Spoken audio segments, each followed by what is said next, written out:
8h20 France Info. Bonsoir Hugo Bernal ici.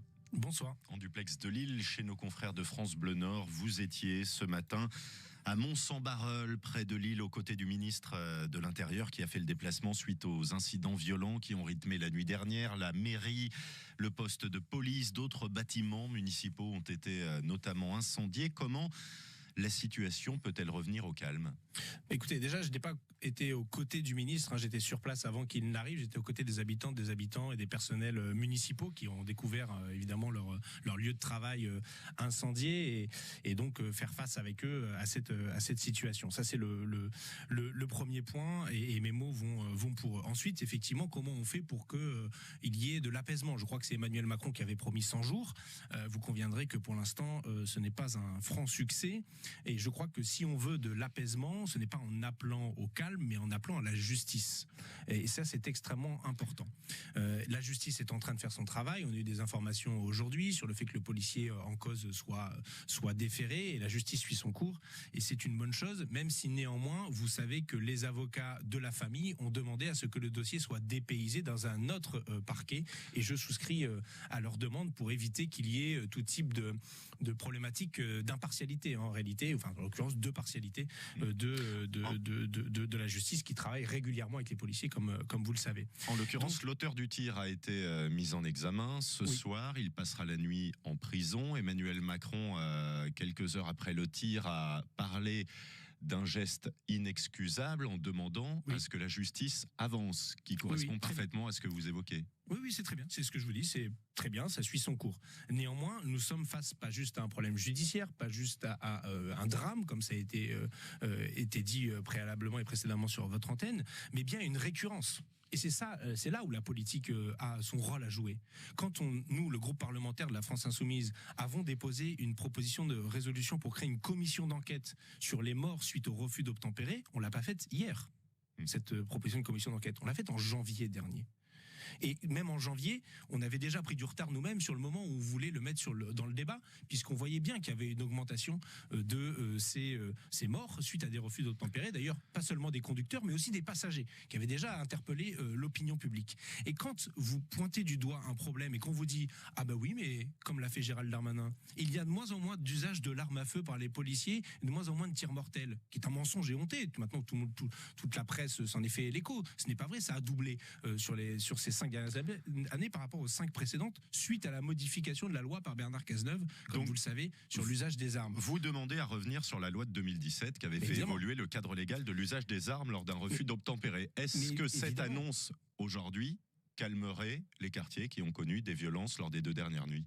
Je ne sais pas si ça les calmerait, je ne sais pas la science de la boule de cristal, mais en tout cas, ça irait dans la bonne direction. Ça permettrait de ne pas être dans le déni, de ne pas faire un signe égal comme l'a fait Gérald Darmanin en disant, vous savez, il y a des policiers qui sont blessés dans des refus d'obtempérer, il y a des familles qui pleurent parce que le papa ou maman sont policières ou policiers, comme si tout ça était exactement la même chose et que finalement il y avait des morts des deux côtés. Vous comprenez, c'est comme ça, c'est la vie. Non, je ne suis pas d'accord. Nous avons une responsabilité politique d'affronter le sujet et la loi n'est que la pointe avancée d'une conception qu'on a de l'action policière et de la répression. Vous savez, l'extrême droite, depuis déjà plusieurs mois, voire plusieurs années, et la droite d'ailleurs traditionnelle aussi qui s'y est joint, réclame une présomption de légitime défense.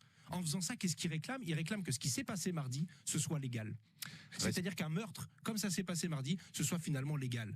Et donc, j'espère que ce drame qui est survenu là nous impose, nous, politiquement, à évoluer et à changer la doctrine d'action de la police de fond en comble, et y compris leur formation. Responsabilité politique d'aller sur le fond des sujets. Vous évoquez ces refus d'obtempérer avec une augmentation du nombre de tirs et du nombre de tirs mortels ces dernières années, avec une explosion du nombre de refus d'obtempérer aussi, plus de 30 000 cas recensés en 2020, dont 5 000 où la police a constaté une mise en danger, soit des agents, soit de passants qui se trouvaient à proximité. Quels outils vous donneriez, vous, aujourd'hui, aux forces de l'ordre ?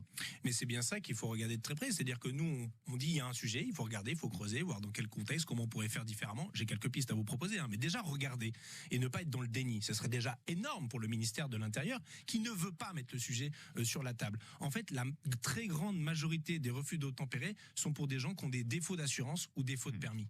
Donc, Si on faisait en sorte qu'ils aient le permis ou une assurance, peut-être qu'on aurait moins de refus d'obtempérer. Ça, c'est un premier point. Et puis, il y a des cas de figure où je ne suis pas pour que les policiers se mettent en danger eux-mêmes pour arrêter à tout prix la personne. Je préfère encore un délit de fuite et qu'on essaye de retrouver la personne après, a posteriori, avec la plaque. Maintenant, ils ont mis des vidéosurveillances partout. Je suis pas d'accord, mais enfin, ils en ont mis partout. Donc, il y a des moyens pour retrouver les gens a posteriori, des moyens d'enquête sans mettre en danger soi-même, sans être obligé non plus de tuer les gens qui sont conducteurs, voire passagers. Donc, est-ce qu'on peut faire en sorte d'être dans une grande démocratie accomplie où on n'a pas de peine de mort quand on est au volant d'un véhicule? Voilà, c'est ça la question que nous posons et c'est ça le sujet que nous devons affronter politiquement. Et si c'est pas le cas, effectivement, les appels au calme seront dans le vide. Et comme député, comme élu local aussi, vous avez été confronté à ces policiers qui vous demandent de trouver des solutions dans ces moments de tension. Comment faire justement pour que ni un conducteur ni un policier ne soit à l'avenir en danger? Comme je vous dis déjà, regardez les causes de pourquoi les gens font des refus d'obtempérer. Peut-être qu'on peut davantage s'attaquer à ces causes plutôt que de traiter les conséquences. Et deuxièmement, en réalité, quand vous avez des motards qui font des contrôles comme celui-là, pourquoi ils n'ont pas ce qu'on appelle le stop stick? Vous savez, c'est les herses de police qu'ils ont dans les véhicules qui sont quand ils sont en voiture. À ce moment-là, vous lancez la herse, le véhicule s'arrête, fin de l'histoire, pas besoin de tirer. Donc il existe des techniques pour arrêter les véhicules, mais il faut que ça se fasse dans un cadre professionnel qui soit le bon. Et si les policiers ne sont pas capables d'avoir ce cadre professionnel-là, alors ils ne doivent pas faire de contrôle routier parce que sinon, ils mettent en danger leur vie. Moi, je suis pas non plus pour que les policiers soient blessés ou meurent dans des refus d'obtempérer, hein, qu'on soit bien d'accord. Et donc, globalement, être sur des méthodes qui soient plus sûres pour tout le monde, ça me semble être vraiment important pour faire avancer cette problématique. Débat sur la mise en place de l'état d'urgence qui est réclamé notamment par le président des Républicains, Éric Ciotti. Typiquement, on est dans la surenchère et l'escalade habituelle du gouvernement. Déjà pour ce soir, quand vous annoncez qu'il y aura 40 000 policiers et gendarmes, peut-être, j'ai entendu dire sur certaines chaînes d'infos, le RAID et le GIGN, ça veut dire que vous-même vous préparez l'affrontement et que vous êtes vous-même dans l'escalade et pas dans la réponse politique, comme j'étais en train de vous le dire. Donc ces gens qui appellent au calme sont en train d'organiser le chaos pour ce soir et pour les jours à venir. Et comme le 49.3 où vous nous avez promis la main sur le cœur pour les retraites de ne pas l'utiliser, je vous mets un billet qu'on va finir en état d'urgence dans quelques jours. Hugo Bernal ici, député La France Insoumise du Nord. Vous étiez en duplex de Lille. Merci aux équipes de France Bleu Nord qui vous ont accueillis.